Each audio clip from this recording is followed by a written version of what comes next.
Hello class 7. Today we are going to discuss about nutrition in animals chapter 2. ठीक है. So in previous chapter जो chapter 1 में we have learned that green plant can prepare their own food by the process of photosynthesis but animal cannot. So animal depends on plant or other animal for food directly or indirectly, right? So animal including human require food for growth and for repairing the body part and for the energy to carry out the daily work. ठीक है. So the animal nutrient process जो है और जो taking food by an organism and it digestion absorption assimilation and utilisation of body, तो सब कुछ इसमें इंक्लूड होता है न्यूट्रिशन इन एलिमेंट में. So will discuss in detail that different steps in the process of nutrition. तो यहाँ पर हमारे पास 5 प्रोसेस हैं. First is ingestion, then second is digestion, third is absorption, fourth is assimilation and fifth is egestion. ठीक है. So first ingestion क्या है? The process by which the food is take inside the body of an organism is called ingestion. खाना खाने को ingestion बोलते हैं. When we put food into our mouth with hands and we are ingesting the food.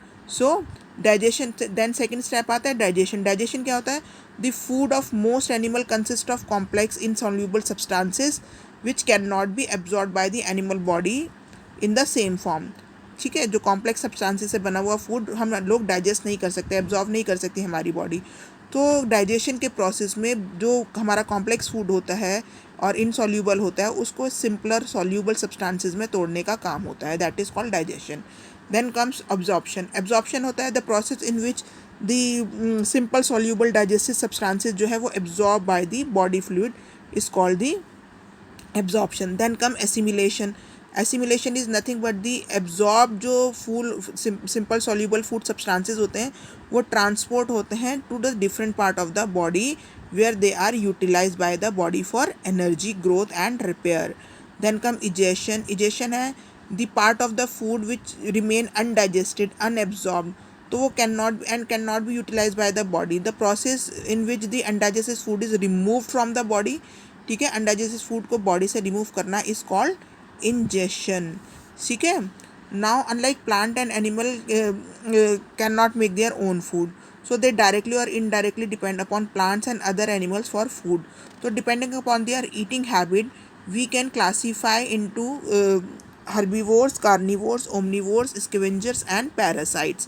So herbivores क्या होते हैं? Animal that can eat only the plant, ठीक है, and plant products. जो खाली पौधे या plants या plant product ही खाते हैं उन्हें हम herbivores बोलते हैं. Then carnivores are the animals like जो सिर्फ फ्लैश खाते हैं of other animal. They are carnivore, जो मीट खाते हैं. ठीक है. लाइक लायन हो गए, टाइगर्स हो गए, खाली मीट ही खाते हैं. और हर्बीवोर्स जैसे डियर हो गए, मंकी हो गए, ये खाली प्लांट्स ही खाते हैं. ठीक है. देन ओमनीवोर्स जो बोथ प्लांट और एनिमल्स दोनों खाते हैं, they are known as omnivores. जैसे क्रो है. ठीक है. Then come scavengers. Scavengers are like जो डेड एंड डिकेड एनिमल के ऊपर फीड करते हैं. जो मरे हुए जानवर होते हैं उनके ऊपर खाते हैं, जैसे जेकाल है, ईगल्स है. ठीक है. ये स्कैवेंजर्स के अंदर आते हैं. एंड पैरासाइट जो होता है वो some animals live inside the another living being and get the food from them.